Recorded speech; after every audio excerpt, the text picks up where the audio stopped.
Bugun sizlarga xudo xolasa Urganch buyum bozorimizda, ya'ni shu meva chapkalarimizda ozgina bir qisqacha rubrika o'tkazamiz. Savol-javoblarimiz bo'ladi. Xudo xolasa ko'rib tomosha etib, yaqinlaringizga jo'natib, bitta qizil yurakchan bosib, like bosib turishni yoddan chiqarmanglar, qani yetdik.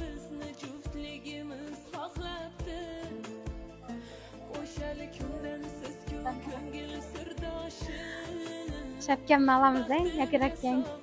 Assalomu alaykum. Yaxshimisiz? Sog'liqlaringiz yaxshimi? Aka, qarang, galingishira to'g'ri turing, yakirak turing. Sizga bir ikki savolimiz bor. Agar malol kelmasa, mumkinmi axir? Mumkin. Uyingizdagilar gaplab o'tirmaymi? Yo'q. Aka, qarang, sizga bir savolimiz. Siz uchun shu hayotingizda muhim rol o'ynagan inson kim bo'ladi? Shuni bir aytib bersangiz. Hayotimda eng muhim insonlar avvalam ota-onam, keyin farzandlarim, turmush o'rtog'im. Hammoq yanimda yelkadoshim. Yaxshi kunimda, yomon kunimda yanimda turadi turmush o'rtog'im.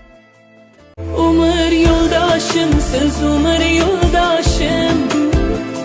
Uyim joyim deysiz sultonim. Turmush o'rtoqlarini qadrlab, qimmatlab, hurmatini, izzatini qiladigan ayollarimizni videoni jo'natib qo'yasizlar.